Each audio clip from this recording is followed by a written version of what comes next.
Hello साथियों, कैसे आप सभी। उम्मीद है सभी लोग अच्छे होंगे। दोस्तों आज से जो है हम आज के प्रैक्टिस सेट को स्टार्ट कर रहे हैं, जो कि आज जो है पहला प्रैक्टिस सेट है। मुझे उम्मीद है आप सभी लोग जो है ज़्यादा से ज़्यादा मुझे सपोर्ट करेंगे। तो चलिए दोस्तों, आज के जो है प्रश्न को हम स्टार्ट करते हैं। यह आम पका है और वह कच्चा, वाक्य में यह क्या है ये आपसे पूछा गया है। तो यह क्या है ये आपको बताना है। तो यह जो है आपका सार्वनामिक विशेषण है। निम्नलिखित दिए गए शब्दों में विशेष की पहचान करें। विशेष शब्द की प्रश्न 2 में पहचान करना है। तो दीनता शब्द जो है ये आपका विशेष शब्द है। 3, यशोदा में प्रयुक्त संधि का नाम है। यशोदा में कौन सी संधि का प्रयोग हुआ है? तो ऑप्शन नंबर सी, विसर्ग संधि इसका बिल्कुल करेक्ट आंसर होगा। वह छोटी लड़की 5वीं कक्षा में पढ़ती है। वाक्य में वह क्या है, वह क्या है ये आपसे पूछा गया है।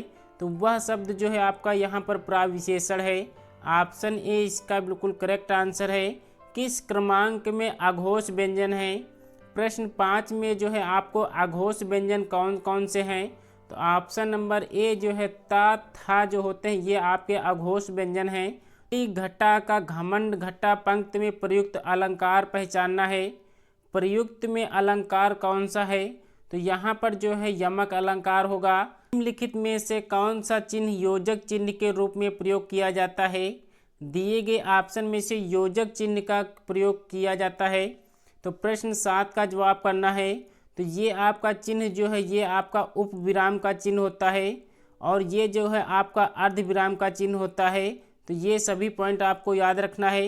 ये आपका जो ऑप्शन सी में दिया गया है ये आपका योजक चिन्ह आता है। ये आपका योजक चिन्ह में आता है। ये जो है आपका विस्मयाद चिन्ह में आता है।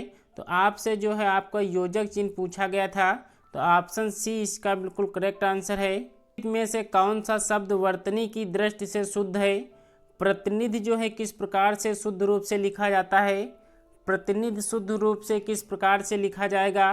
तो ऑप्शन नंबर डी जो है प्रतिनिधि जो है ऑप्शन डी में जो है बिल्कुल करेक्ट दिया गया है। प्रश्न 9 आपको बताना है। निम्नलिखित में से कौन सा शब्द तत्सम है? तत्सम शब्द कौन सा है ये आपको पूछा गया है। तो प्रश्न 9 में जो है तत्सम शब्द आपको बताना है। तो अग्र जो है आपका तत्सम शब्द होता है। आँख, आग, आज ये आपके जो है तद्भव शब्द हैं। तो ऑप्शन बी इसका बिल्कुल करेक्ट आंसर है। दोस्तों वीडियो में अंत तक जरूर बने रहिएगा। वेरी मोस्ट इम्पोर्टेंट ये प्रश्न है। ऐसे ही आपके प्रश्न जो है वीडियो एग्जाम में आने की पूरी संभावना है। तो चलिए अगले प्रश्न का जवाब कीजिए। पर्वत की तलहटी के लिए एक शब्द क्या होगा? पर्वत की तलहटी के लिए एक शब्द क्या होगा? तो उपत्यका जो है इसका बिल्कुल करेक्ट आंसर होगा। दिए गए ऑप्शन में से तद्भव शब्द कौन सा है? प्रश्न 11 में तद्भव शब्द आपको बताना है। तो कुपुत्र जो है ये आपका तद्भव शब्द होता है। अमी जो है ये आपका अमृत का होता है। उल्लूक माने जो है उल्लू होता है। अग्नि माने जो है आग होता है। तो आपसे तद्भव शब्द पूछा गया था। तो कुपुत्र जो है आपका जो है तद्भव शब्द है। कुपुत्र जो है सुपुत्र होता है इसका तत्सम। तो ऑप्शन ए इसका बिल्कुल करेक्ट आंसर। देशांतर में कौन सा समास है? प्रश्न 12 का जो है जवाब आप सभी लोग कमेंट्स बॉक्स में करेंगे कि देशांतर में कौन सा समास है। अगले प्रश्न का जवाब करना है। अंबर पनघट में डूबो रही, तारा घट ऊषा नागरी में कौन सा अलंकार है ये आपको पहचानना है। तो प्रश्न 13 में जो है कौन सा अलंकार है? तो रूपक अलंकार इसका बिल्कुल करेक्ट आंसर होगा। अगले प्रश्न पर आते हैं। निराशा में कौन सी संधि है? निराशा में कौन सी संधि है? तो जो है निराशा में जो आपकी संधि होगी वो विसर्ग संधि होगी। निधन आशा जो है इसका संधि विच्छेद होगा। निम्नलिखित में से किस वाक्य में भविष्य काल है? भविष्य काल का कौन सा वाक्य है? आपका यूपी लेखपाल में जो है पूछा गया प्रश्न है। तो मैं आपकी प्रतीक्षा करूंगा, यह वाक्य जो है आपका भविष्य काल का है। ऑप्शन ए इसका बिल्कुल करेक्ट आंसर है। जूते चाटना मुहावरे का अर्थ है।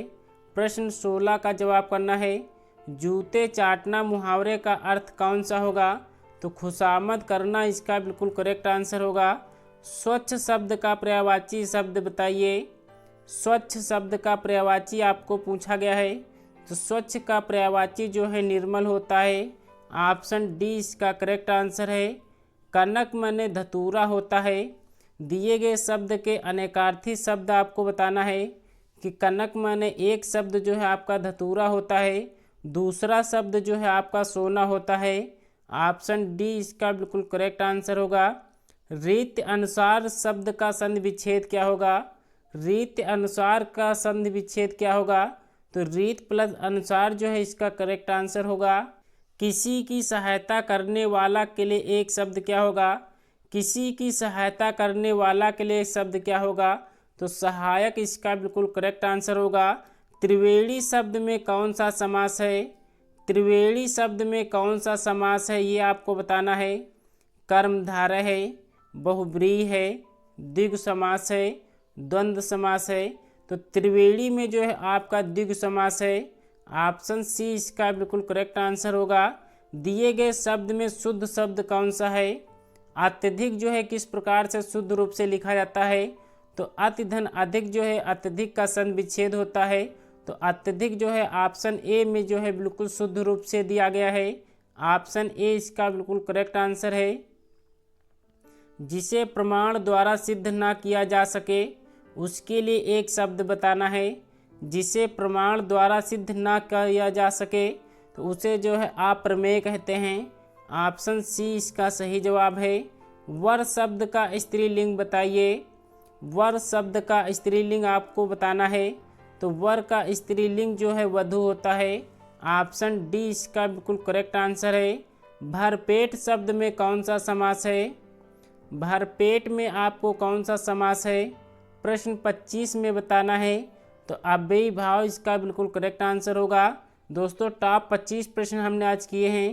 वेरी मोस्ट इम्पोर्टेंट ये आज के प्रश्न थे।